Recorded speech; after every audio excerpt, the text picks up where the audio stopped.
Halo, perkenalkan saya Natasha Manurung, saya dari kelas 10 IPA 4. Pada hari ini saya ingin membuat renungan. Sebelum itu, ada baiknya kita berdoa. Bapa yang baik, Bapa yang bertata dalam kerajaan surga, puji syukur kami panjatkan atas kehadiran-Mu Bapa, karena Engkau masih memberikan kami nafas kehidupan pada hari ini.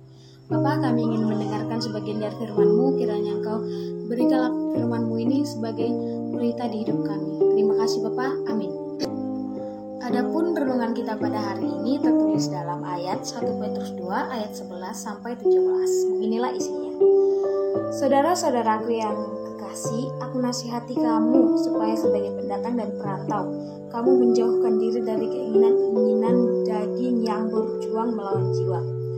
Milikilah cara hidup yang baik di tengah-tengah bangsa bukan Yahudi, supaya apabila mereka memfitnah kamu sebagai orang durjana, mereka dapat melihatnya dari perbuatan-perbuatanmu yang baik dan memuliakan Allah pada hari Ia melewat merdeka. Tunduklah karena Allah kepada semua lembaga manusia, baik kepada raja sebagai pemegang kekuasaan yang tinggi, maupun kepada wali-wali yang diutusnya untuk menghukum orang-orang yang berbuat jahat dan menghormati orang-orang yang berbuat baik. Sebab inilah kehendak Allah, yaitu supaya dengan berbuat baik kamu menghubungkan kepicikan orang-orang yang bodoh. Hiduplah sebagai orang merdeka dan bukan seperti mereka yang menyalahgunakan kemerdekaan itu untuk menyelubungi kejahatan-kejahatan mereka, tetapi hiduplah sebagai hamba Allah. Hormatilah semua orang, kasihilah saudara-saudaramu, takutlah akan Allah, hormati raja. Saudara-saudara yang terkasihi, apa yang ada dalam benak kita ketika kita mendengar kata merdeka? Bebas dari penjajahan, bebas dari tahanan, bebas dari kungkungan, bebas dari ancaman dan lain sebagainya. Menurut KBBI, pertama merdeka dapat diartikan sebagai bebas dari belenggu penjajahan dan sebagainya. Arti kedua adalah tidak terkena atau lepas dari berbagai tuntutan. Sedangkan arti ketiga dari merdeka adalah tidak terikat, tidak bergantung pada orang lain, dan leluasa. Merdeka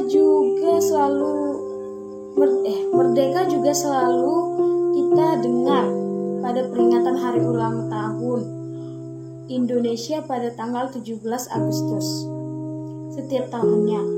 Apakah makna itu tepat pada situasi yang terjadi? Kita boleh renungkan itu dengan arti merdeka yang di atas. Pada saat ini kita masih tetap dijajah dan dituntun untuk mengikuti perkembangan zaman ini. Banyak manusia saat mengikuti perkembangan zaman ini. Banyak manusia saat ini bergantung kepada media sosial seperti handphone,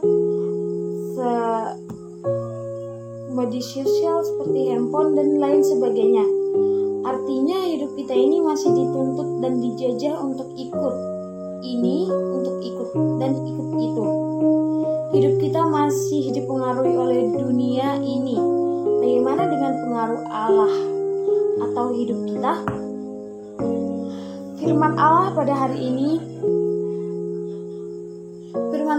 hari ini mau mengingatkan kita bahwa kita adalah hamba Allah yang telah dikemerdekakan dari perbudakan. Kemerdekaan yang telah kita terima hendaknya digunakan untuk bertanggung jawab menuntut kehendak Allah. Hamba Allah yang telah dikemerdekakan adalah dia yang berhasil menguasai dirinya untuk melakukan kehendak Allah. Tetapi siapa yang tidak menguasai dirinya, maka dia masih hidup dalam perbudakan. Sehingga orang yang merdeka adalah orang yang mau menyerahkan dirinya pada tuntunan Allah dan hidup melayani kepentingan Allah saja. Begitulah renungan kita pada hari ini. Semoga bermanfaat. Terima kasih.